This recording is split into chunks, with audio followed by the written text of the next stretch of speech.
My brother ridiculed my modest wedding. Then he searched my fiancé's name online, and my brother sneered at my simple wedding plans. Then he looked up my fiancé's name online and discovered he was the mastermind behind luxury resorts across the Middle East. It all started when I arrived at our family home, beaming with excitement, clutching the invitations we'd crafted with care. They weren't extravagant, but they were heartfelt. My mother glanced at the invitation as if I'd handed her a takeout menu. "Is this for real? This plain?" she scoffed, tossing it onto the table like it was tainted.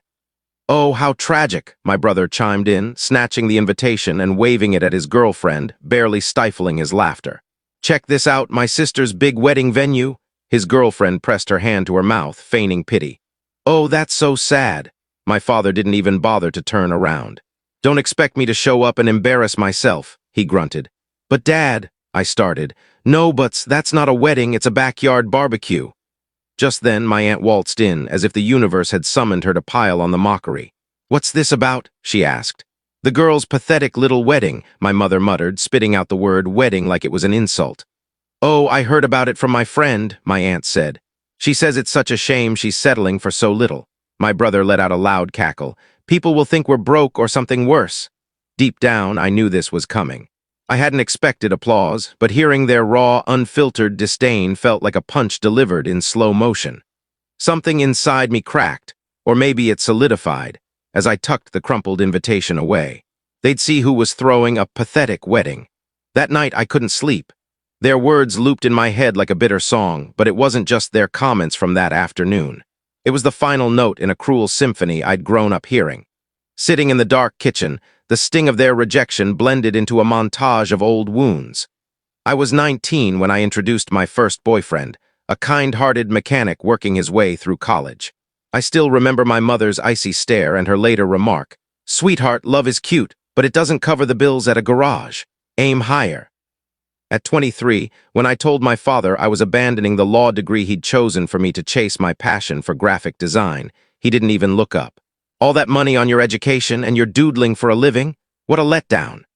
Then there was the constant comparison to my brother, whose promotions at a marketing firm were toasted with lavish dinners, his new cars paraded as family trophies.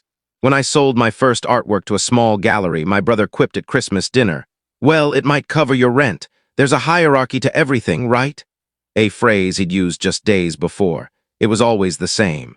Money defined worth, status outranked love, and appearances trumped joy. This wasn't about the wedding. It never was. It was about me choosing a life they couldn't flaunt at their country club. The kitchen clock struck 3 a.m., and the weight of a lifetime of slights pressed against my chest. That's when I poured my heart out to my fiancé, telling him everything. The invitation, my mechanic ex, my career, my brother's taunts, even the silences. "My father said you'd ruin me," I admitted, my voice breaking. I saw his jaw tighten. "That's not the worst of it," I continued. "My sister's already told the family not to come so no one gets their hopes up." He was quiet for a long time. Then he took my hands with a steadiness that startled me. "I need to tell you something," he said. A chill ran through me. "What do you mean?" "My dad doesn't just sell furniture as a hobby, it's a side gig. He actually runs a real estate empire, building luxury resorts and hotels worldwide. We've worked with global investors for years, but he always told me to keep it quiet here. People treat you differently when they know you have wealth," he'd say. I was stunned. "Are you serious?" "Dead serious, and my mom, she's not just a homemaker, she's an architect with connections everywhere." He ran his fingers through his hair. "When I tell them how your family treated you, they'll want to make a statement. We'll give them a spectacle they'll never forget." The next day, we went to his parents' house. They'd always treated me like family, but when I shared what happened, I saw a new fire in their eyes, something fierce and protective. "I can't believe they said that to you," my father-in-law said calmly, his words sending shivers down my spine. "Anyone who disrespects the woman my son loves disrespects us." "What do you need to make them regret their words?" my mother-in-law asked. Without a word, she grabbed her iPad and started typing furiously. "They'll eat their words. This will be the wedding of the century." She called her assistant in Dubai. "Book the yacht for a private ceremony. Yes, the 200-foot one. And get the photographer who shot the Al Rashid wedding." Meanwhile, my mother sent me a WhatsApp article about women suffering when they marry beneath their status with a note. "Something to consider. These people have no shame," my mother-in-law muttered, glaring at the message. That afternoon, we scoured my family's Instagram accounts. My mother-in-law took notes like a detective in a crime novel. Your sister's obsessed with designer labels, Gucci, Louis Vuitton, and always tagging the stores. Your mom brags about Cancun trips like they're Monaco. And your dad, his new 2018 BMW is posted like it's a Ferrari. She laughed. They're all flash, no substance, my father-in-law added. People secure in their status don't need to flaunt it.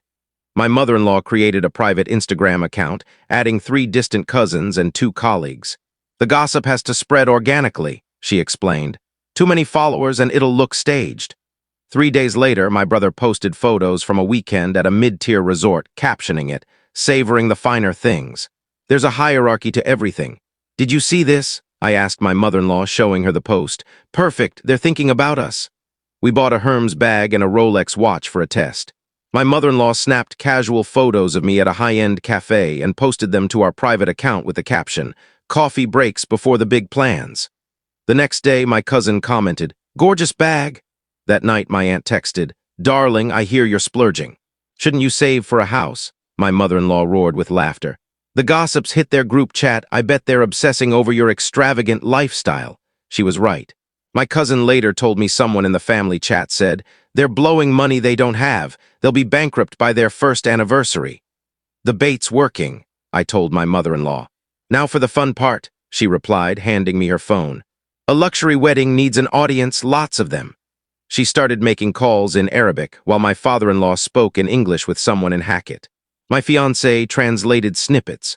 A royal wedding photographer, flowers from the same supplier as a prime minister's daughter's wedding, a band that plays at the Burj Al Arab. Isn't this too much? I asked, half laughing, half worried. Love, my fiancé said, cupping my face. My family spent decades building palaces for people who burn through your family's annual income in a night. This is nothing. You deserve this and more. My mother-in-law finished a call and grinned. Done, your family wanted a proper wedding. They'll choke on their words when they see what proper really means. That night, I noticed my sister tried following our private account from a fake profile. My mother-in-law rejected the request instantly. Let them stew in curiosity, she said with a sly smile. The suspense will drive them mad, and when they see the real photos, she paused, her grin wicked. They'll learn what pathetic really feels like. When we boarded the flight to Dubai, it was no ordinary trip. It was a calculated mission. First class, champagne offered before takeoff, not a word more. I posted a story of the glass, label visible, my ring sparkling with an airplane emoji. Nothing else. It was the first breadcrumb. At the airport, a chauffeur in a crisp suit greeted us with a tablet displaying our names. I didn't record that. I waited until we reached the hotel, not where we were staying, but one my in-laws built 5 years ago, their names etched on a marble wall. A subtle shot of the lobby, my silhouette against the Burj Khalifa view from the suite, and a caption for close friends. Life has a way of balancing the scales. We knew someone would leak it. It was only a matter of time. Day 1 was for settling in. We strolled through a mall with my mother-in-law's designer, who'd prepped dress fittings and picked up some understated jewelry. My mother-in-law posted photos from her private account, knowing who was watching and what reactions they'd spark. Day 2, a yacht cruise along the coast. No ceremony yet. My father-in-law's business partner owned the 200-foot yacht, pristine and elegant without being garish. I shared a photo of the skyline from the water at night, lights dancing on the sea, captioned, "A humble view to start our life together." Someone screenshotted it. 30 minutes later, my brother posted, "Hit the jackpot, huh? Watch your debt, little sister." I read it while getting a manicure and didn't respond, just showed it to my mother-in-law. "Perfect. They're hooked," she said. My mom wasn't far behind, commenting on another photo of me and my fiancé at a restaurant. "Daughter, I hope you're being wise. Love doesn't pay credit card bills." We locked eyes and laughed. They were digging their own graves. On day 3, we turned up the heat. We posted a carousel of pre-wedding prep, professional makeup, close-ups of couture fabrics, the dress on a gold hanger in the suite. One shot showed me with a champagne flute, my ring glinting.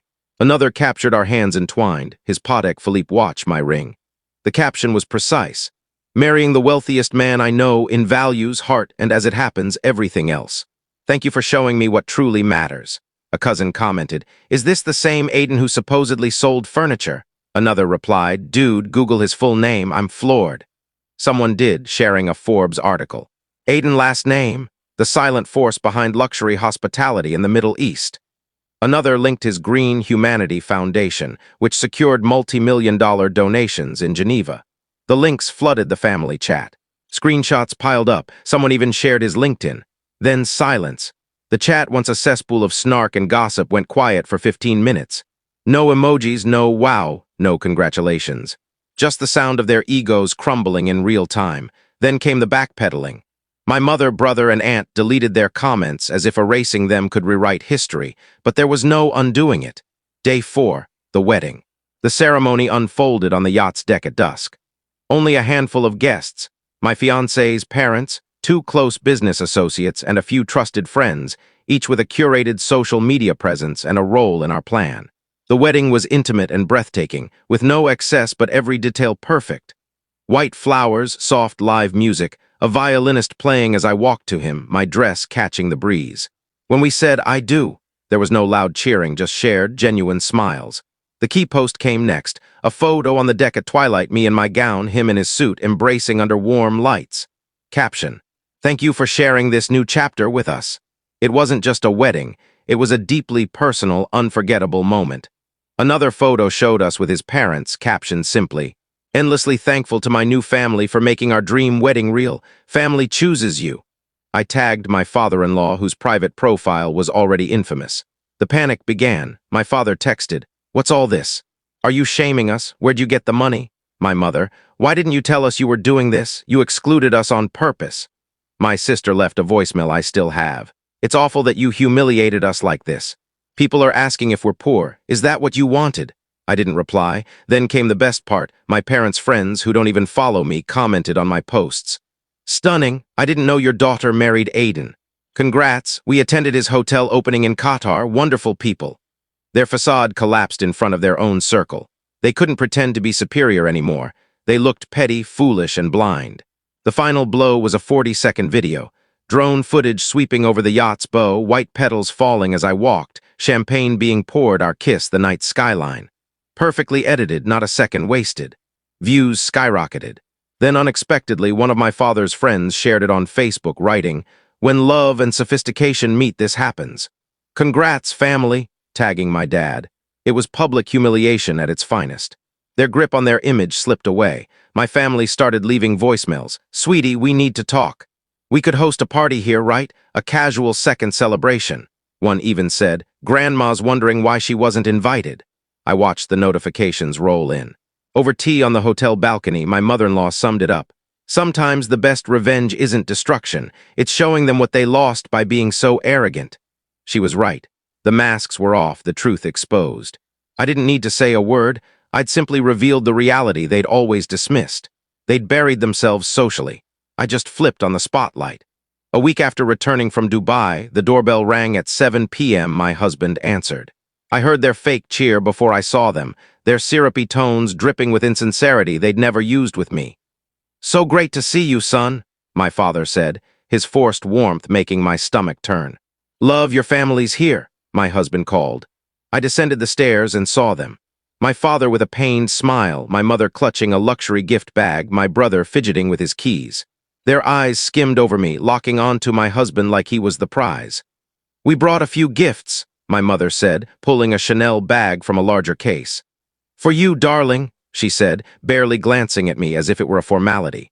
My father handed my husband a box of Cuban cigars. "To celebrate, I knew you were a winner from the start."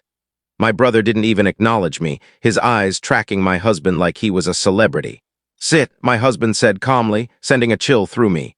"But I want my wife here for this entire conversation. It's my turn to stand up for her." They sat in the living room. My mother spoke only to him. "We want to know you better. Forgive us if we didn't welcome you properly." My father gave a nervous laugh. "Sometimes you misjudge someone, but it's clear you're a man of stature." My brother jumped in. "I've got a killer business idea, apps for luxury hotels. Your expertise, my tech skills." My husband let them ramble, pitching their schemes, grasping at his favor. I felt like a specter in my own home, watching my family act in ways they never had with me. Then my mother broke my heart. She pulled out my grandfather's watch, one I'd begged for but was always denied because your future's too unstable. "We wanted you to have this," she told my husband. "It's a family heirloom." You've shown you value what matters. Something in me snapped. I've asked for that watch for 20 years, I said. 20 years of being told I wasn't ready, that I'd ruin it. And now you're handing it to him like it's a bribe. My husband spoke, his voice steady but sharp as ice. Let's get this straight, he said, staring at my brother. A month ago, I was your sister's pity case, right? My brother flushed.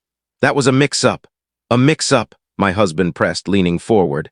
How do you mix up saying, enjoying the finer things, there's a hierarchy to everything? He turned to my father. And you. You said I'd drag your daughter into ruin, that she shouldn't come crying to you. My father tried to cut in. Look, son. I'm not your son, my husband snapped, his tone freezing the room.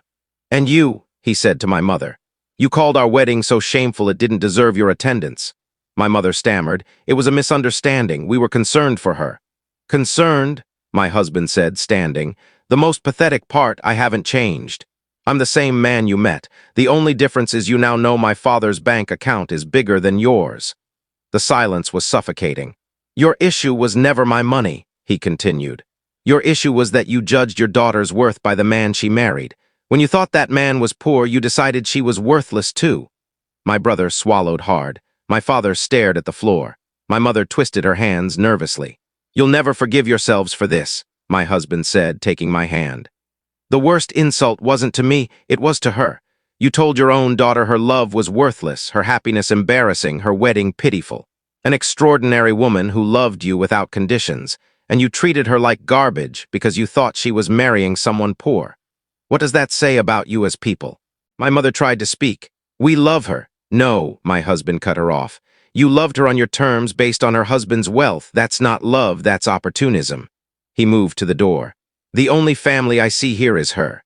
The watch stays, the gifts stay, you leave. My father stumbled to his feet. You can't kick us out, we're her family. Family? My husband scoffed. Where was that family when she needed your support, when she cried because the people she loved humiliated her on her biggest day? My brother made a last-ditch effort. We can start fresh, forget this. Like you forgot your sister when she wasn't convenient? My husband shot back. He opened the door. Some wounds don't heal, some scars you carry forever. My mother tried to hug me as she left. I stepped back. Honey, please. I'm not your honey anymore, Mom, I whispered, my voice foreign to me. I stopped being that the day you decided my happiness was your embarrassment. When the door shut, my husband held me. I sobbed not from sorrow but from release. For the first time, someone had defended my worth. Do you regret it? I asked him. Regret what? He said, looking into my eyes. Marrying the most incredible woman I know. Building a family with you? Never. They lost an amazing daughter. I gained an amazing wife. There's no contest. That night, sorting through their gifts, I found a note from my mother under the bag. Please forgive us. We were wrong. I tore it up without reading further. Some apologies come too late, some wounds cut too deep. But for the first time in years, I felt whole. I didn't need their validation or their conditional love. I had something better, a family that chose me for me, not for what I owned. 6 months later, the fallout continued. My brother lost his job. His boss, who'd seen the Instagram drama, told him, "We don't need people with that kind of judgment here." I learned this from a cousin's deleted message. My parents became social pariahs. At their club's annual gala, they were openly snubbed. They backed the wrong horse, my aunt said in a bitter call I cut short after 5 minutes. We blocked my entire family on social media. The digital silence became our peace. No more toxic notifications, no more manipulative guilt trips, no more staged drama. My husband burned a letter from my mother without letting me read it. Protection first, he said simply. I didn't protest. Some wounds don't need more salt. We legally changed my last name to his, a symbolic break from my past. Signing the papers felt freer than ever. The poetic justice was complete. My family, in their frantic chase for status and wealth, lost everything. Their bond with me, their social standing, their chance at the world they craved. They were left with an emptiness of spirit. The real treasure was never my husband's fortune. It was reclaiming my dignity. It was learning that family is chosen, not inherited. It was finding unconditional love, even if it came from unexpected places. Some wounds break you. Others forge you. This was the latter. I don't need their approval. I'm not waiting for their remorse. I'm not carrying their poison anymore. I have something far greater, a life built on my terms with people who love me for who I am. In the end, that's worth more than all the world's grandest weddings combined. So I ask you, have you ever had to choose between keeping family peace and standing up for your dignity? Was it worth the cost? Do you think I should have swallowed my pride and forgiven them? Because even now, I wonder if I went too far or not far enough. Thank you for watching my story. If you enjoyed it, please subscribe and press the bell icon. Stay tuned for more real-life stories, get more experiences.